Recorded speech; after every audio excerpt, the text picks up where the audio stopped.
Mamia ya wananchi kutoka maeneo tofauti tofauti katika nchi za Afrika Mashariki wameshiriki katika ibada ya meza ya Bwana inayoendelea katika kanisa la huduma New Life Prayer Center chini ya mtumishi wa Mungu Pastor Ezekiel iliyoko katika kaunti ya Kilifi, Mavueni, Mombasa, ambayo imeanza kuanzia tarehe 1 ya mwezi huu wa 4 na itakamilika siku ya Jumapili tarehe 13. Hata hivyo, yamefanyika matembezi maalum kwa ajili ya kufanya maombi ya kuombea taifa la Tanzania, hususan katika kipindi hiki cha kuelekea uchaguzi mkuu wa serikali 2025 mwezi wa 10, pamoja na taifa la Kenya ambao kwa sasa wamekuwa ndugu wa damu kupitia huduma hiyo ya New Life ambayo imewakutanisha pamoja. Maombi hayo yameongozwa na mwana wa Pastor Ezekiel, nabii utukufu kwa Bwana, pamoja na watu mbalimbali kutoka mataifa tofauti, huku wengine wakishuhudia matendo makuu ya Mungu kupitia madhabahu kwa kutoa sadaka maalum kwa ajili ya mahitaji yao pamoja na familia zao. Baba, katika jina la Yesu wa Nazareth ali hai, tumeshika bendera ya taifa la Tanzania kwenye madhabahu ya New Life Prayer Center and Church ya baba yetu Pastor Ezekiel, ambaye umeponya mataifa mengi hapa, umeokoa watu wengi hapa, umeokoa mataifa mengi na ukayaachanisha na vita. Taifa la Tanzania linaelekea kwenye kipindi cha uchaguzi mwaka 2025.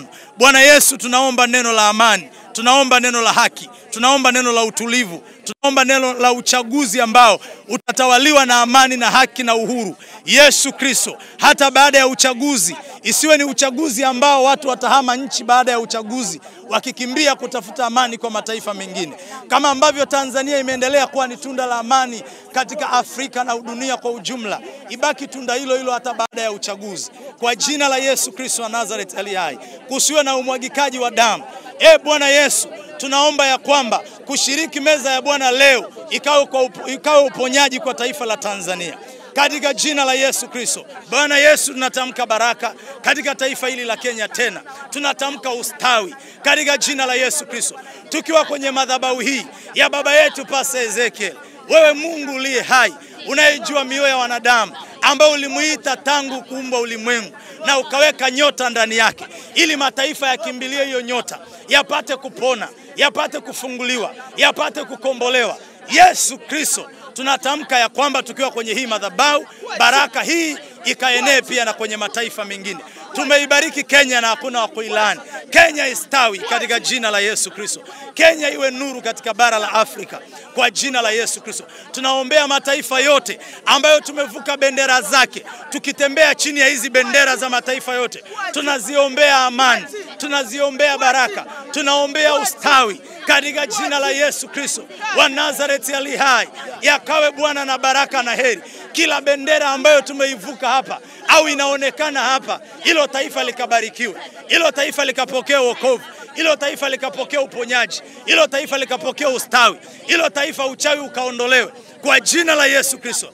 Mungu uliyeziumba mbingu na nchi, mbariki baba yetu Pastor Ezekiel, mbariki mama yetu Pastor Sara, ibariki New Life Family kwa ujumla, mahali popote ilipo ulimwenguni pote. Tunasimama hapa tukiombea amani, tukiomba baraka na tukiomba ustawi. Yaani mimi mwenyewe nimeleta watu wengi hapa. Mungu amewafungua watu walikuwa wanabebea kwenye machela, lakini leo hii wanakuja wanaendesha magari wenyewe. Yaani begi jinsi lilivyonilemea, nimeshindwa nimeliweka kwenye gari. Kwa furaha. Kwa sacrifice nilizobeba. Umeleta sadaka yani. Sacrifice sadaka. Nimeleta zaidi ya milioni 10. Ziko kwenye gari baba, twende kuonyesha. Hizo ni za kwako peke yako. Twende uzione kwenye gari. Na Mungu amekubariki katika eneo lipi hadi umeleta hizo milioni 10? Mimi ni mkulima na ni mfugaji, na mengine naweka kwenye box. Sana. Sisi wengine tulisema tunatamani kuthibitisha kwa macho. Ndio. Lakini pia tukigusa sio mbaya. Fedha hizi hapa. Zaidi ya milioni 10 za Kitanzania ambazo zimeletwa na mama haleluya katika madhabahu hii. Na hizi fedha hizi amezileta Pastor Ezekiel, hata zishuhudia hata kwa macho zimeletwa na nani. Kwa sababu yeye utaratibu wake anakuambia watu wote anawahudumia sawa.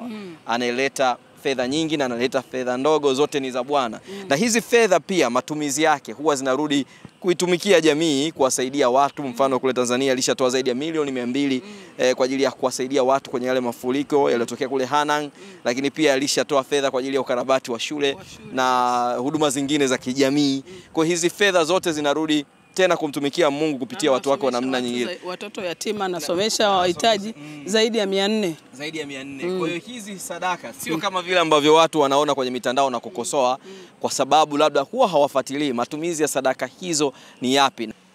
Dola ni dola 1000 na kitu. Kwa gani? Naitwa Ntime Mwaliambi, natoka Dar es Salaam. Nyota yangu Bwana ananirejeshea. Nyota yangu anairejesha. Nyota anairejesha na nampenda Yesu wa madhabahu hii. Kasi au Rose Jackson. Unatokea wapi? Natokea Geita. Hii ibada ni nzuri kwa kweli, tunabarikiwa kwa kiwango kikubwa na mibaraka tunaiona. Naitwa Agnes Robert. Natokea Dar es Salaam. Na kwanza nimekuja kumtafuta Mungu. Nimekuja kumuona Mungu aliyoko mahara hapa. Mungu aliyoko katika kanisa la New Life. Tunamtafuta Mungu katika roho na kweli, na tunaabudu katika roho na kweli. Tunamshukuru Mungu kwa Pastor Ezekiel kwa kuwa anagusa maisha ya watu, na tunaushuhudia utukufu wa Mungu kwa kupitia yeye. Hapa watu wanapona kansa, hapa watu wanapona HIV, hapa watu wanapona ulemavu, hapa watu wanapona umasikini. Mambo mengi sana Mungu anafanya katika madhabahu hii. Hiyo kuna namba zetu ambazo zinapita huwa kwenye screen. Mtu yote akipiga zile namba, anapohitaji kufika kwa mtumishi wa Mungu Pastor Ezekiel, anaweza kufika. Na huwa hata kama hana passport, kuna namna ya kumsaidia aweze kupata passport ya temporary kwa njia rahisi, ili isiwe kikwazo cha yeye kufika kwenye ibada kama hizi ambazo zimejaa nguvu ya Mungu na neema ya Mungu.